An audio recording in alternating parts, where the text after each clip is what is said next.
Secretary of State John Kerry and other world leaders putting the final touches on it all in Geneva after a marathon negotiating session. So here's what they came up with. It is a 6-month agreement that will curb Iran's nuclear program by limiting their ability to enrich uranium that could be used to make nuclear weapons. Now, as for Iran, the upside for that country in this deal, it eases billions of dollars in harsh sanctions against the country. But meantime, our ally Israel is furious. Israel's Prime Minister Benjamin Netanyahu calling the agreement a, quote, historic mistake. But President Obama is praising the deal. He spoke about it last night.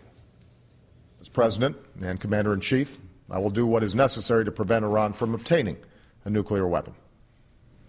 But I have a profound responsibility to try to resolve our differences peacefully, rather than rush towards conflict.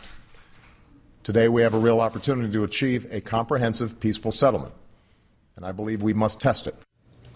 And we do have our team fanned out across the globe covering the latest on these stories. We want to begin with Ann Curry looking at this Iran deal. She's live for us in Geneva this morning. Ann, good morning. What can you tell us? Erica, good morning. It was a dramatic moment late last night here when, after 4 days of marathon bargaining lasting deep into the night and involving no less than 7 of the world's foreign ministers, a deal was announced at nearly 3 a.m. Secretary of State John Kerry said the deal allows Iran to continue enriching uranium, but at levels well below what is necessary for bomb making.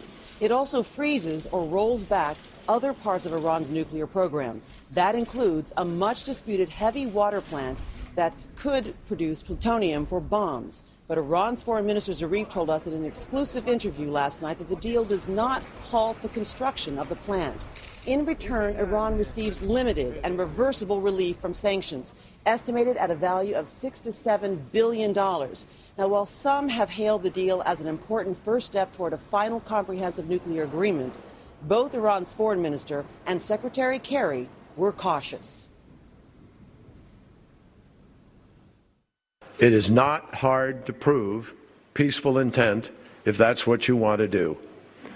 We are anxious to try to make certain that this deal ultimately will do exactly that, prove it. If Congress imposes new sanctions, what will Iran's reaction be?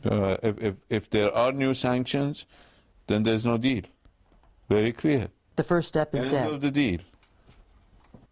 Because of inability of one party to maintain its side of the bargain. End of the first step deal and all hopes for a final comprehensive agreement? I can only say that any new sanctions will be the end of the deal. As more details of the deal emerge, the political fallout is expected to intensify in both the United States and Iran and elsewhere, as this deal has vast implications in reshaping relationships throughout the Middle East, Erica. All right, Ann Curry for us in Geneva this morning. Ann, thank you.